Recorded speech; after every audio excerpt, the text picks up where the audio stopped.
तो आपके लगन कुंडली में अगर नाइन्थ लॉर्ड 11th हाउस में स्थित है तो इस प्लेसमेंट पर आप किस प्रकार से विचार करें, किस प्रकार से इसके रिजल्ट आपको देखने चाहिए। देखिए, नाइन्थ हाउस का लॉर्ड अगर 11th हाउस में चला गया तो अब आपको गेन करने के लिए, फाइनेंशियली गेन या अपनी पॉपुलैरिटी प्राप्त करने के लिए, अपना किसी भी काम को लेकर एप्रिसिएशन प्राप्त करने के लिए अब नाइन्थ हाउस की आवश्यकता है आपको। नाइन्थ हाउस जो है वो हायर लर्निंग का है। नाइन्थ हाउस है वो धार्मिक कार्य का है, किसी भी प्रकार का कोई फिलोसॉफिकल आइडिया, कोई इस प्रकार का कार्य का है। तो ऐसे में आप जब भी ये प्लेसमेंट बनेगी तो हो सकता है आप कोई बहुत बड़े ऑर्गेनाइजेशन के साथ मिलकर काम कर रहे हैं जहाँ पर आप कोई ना कोई सोशल वेलफेयर के कार्यों से जुड़ेंगे। तो नाइन्थ हाउस का संबंध भी इन सब चीज़ों से है। अब नाइन्थ हाउस लॉर्ड अगर 11वें में चला गया तो ऐसे लोगों को, आपने काफ़ी लोगों को देखा होगा जो पूजा पाठ या ऐसे किसी धार्मिक काम से कमाते हैं, पैसा अर्न करते हैं, लेकिन ऐसे लोगों में हमेशा एक सोशल वेलफेयर की या सामाजिक कल्याण की भावना भी होती है और वो हमेशा दूसरों की सहायता भी करते हैं। ये ऐसे लोग भी हो सकते हैं जो कोई रिलीजियस इंस्टीट्यूट या कोई ऐसी संस्था बनाएंगे जो लोगों के कल्याण के लिए काम करेगी, गरीब लोगों को सपोर्ट करेगी। अब आपका इसमें नॉलेज, आपकी बुद्धि, आपका विवेक इसमें काम करेगा इस प्लेसमेंट की वजह से। और आपका जो नाइन्थ लॉर्ड आपके 11th हाउस में चला गया है वो वहाँ से आपके 5th हाउस को देखेगा। ऐसे में नाइन्थ हाउस से रिलेटेड कार्यों में आपकी क्रिएटिविटी काफ़ी ज़्यादा हो सकती है। अब क्योंकि 11वां भाव वो गेन का है, लेकिन यहाँ पर गेन होने के बजाय आपको कभी कभी जो मान सम्मान है या जो पॉपुलैरिटी है वो ज़्यादा मिलती है। अब डिपेंड करता है यहाँ पर कौन सा ग्रह है आपका नाइन्थ लॉर्ड। नाइन्थ लॉर्ड आपका जिस प्रकार का भी ग्रह होगा आपको उसी हिसाब से रिजल्ट मिलेंगे। पर ज़्यादातर अगर यहाँ पर अगर क्रूर ग्रह हुआ चाहे शुभ ग्रह हुआ, कोई बहुत बड़ा यहाँ पे डिफरेंस नहीं आएगा। यानी आपको राशि देखनी है, नाइन्थ हाउस में आपके कौन सी राशि है और आपके 11वें भाव में कौन सी राशि है, उस हिसाब से भी आप जज कर सकते हैं।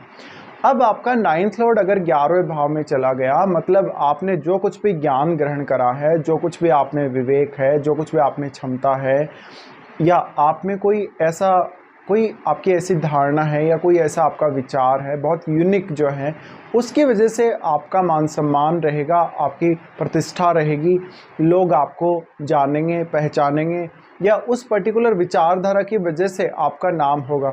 जैसे कुछ लोगों को आपने देखा होगा, ज़्यादातर जो धर्मों का प्रचार करते हैं या धर्म से संबंधित विचारों का, अवधारणाओं का प्रचार प्रसार करते हैं, उनका एक पर्टिकुलर धर्म को लेकर एक यूनिक व्यू रहता है और उनको लोग काफ़ी ज़्यादा जानते हैं, पहचानते हैं उनको।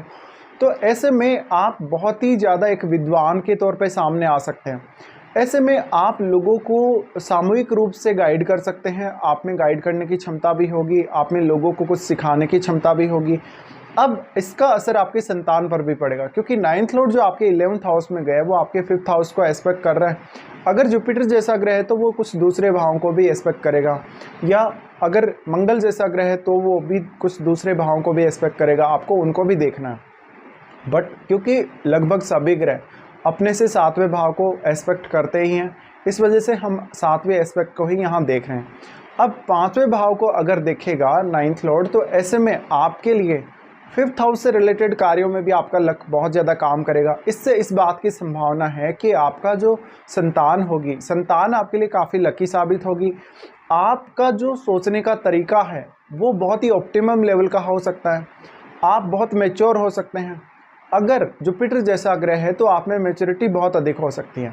तो नाइन्थ लॉर्ड का आपके 11th हाउस में जाना ये भी दिखाता है कि आप कोई किसी दूसरे धर्म के लोगों से जुड़ेंगे या दूसरी संस्कृति से जुड़े हुए लोगों से आप जुड़ेंगे और उनकी वजह से आपको कुछ ना कुछ गेन होगा, यानी पैसा मिलेगा या आपको मान सम्मान मिलेगा, आपको कहीं ना कहीं डायरेक्टली या इनडायरेक्टली गेन होगा ही होगा।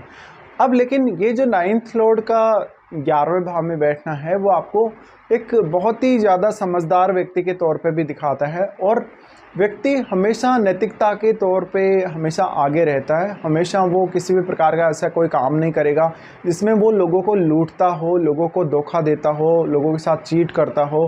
प्रेम संबंधों को लेकर भी ऐसा जातक बहुत ही ज़्यादा सीरियस होगा। बट अब आपका नाइन्थ लॉर्ड जो आपके 11वें भाव में बैठा वो किस अन्य ग्रह के साथ बैठा हुआ, उसका असर आपको बहुत स्ट्रांगली देखने को मिलेगा। और आपका नाइन्थ लॉर्ड आपके चार्ट में किस अन्य भाव का भी स्वामी है, ये भी आपको चेक जरूर करना चाहिए। इसके साथ साथ आपके 5th हाउस में अगर कोई भी अन्य ग्रह बैठा होगा तो वो भी आपके 9th लॉर्ड को प्रभावित करेगा। इसी हिसाब से अगर देखा जाए तो जातक अपने घर से, अपने परिवार से अगर दूर जाएगा, अगर विदेश यात्रा करेगा, विदेश में रहेगा, तो वहाँ के लोगों से वो ज़्यादा पैसा अर्न कर सकता है या वहाँ काम करते हुए ज़्यादा पैसा अर्जित कर सकता है। इसके साथ साथ आपको अब ज़्यादा से ज़्यादा पॉपुलैरिटी प्राप्त करने के लिए, ज्ञान प्राप्त करने के लिए और उस ज्ञान को सही ढंग से काम में लेने के लिए 9th हाउस से रिलेटेड चीज़ों की आवश्यकता है। तो इसमें आप अपनी एजुकेशन वगैरह पर भी फोकस कर सकते हैं। अपने सोचने समझने के तरीके, अपने पॉइंट ऑफ व्यू किसी भी विषय को लेकर क्या है, उन पर भी फोकस करके चल सकते हो। अब क्योंकि जो 9th हाउस है वो पिता का घर है और आपके गुरुजनों का घर भी है, ऐसे में आपके पिता आपको काफ़ी ज़्यादा हेल्प कर सकते हैं गेन करने में और आपके गुरुजन भी। तो आपकी समझ, आपकी सोच कैसी है, आपकी एजुकेशन, आपका एजुकेशनल लेवल क्या है, ये सब अब आपके करियर में या आपके धन लाभ में या जिस भी प्रकार का आपको गेन होगा उसमें बहुत मेजर भूमिका निभाएंगे।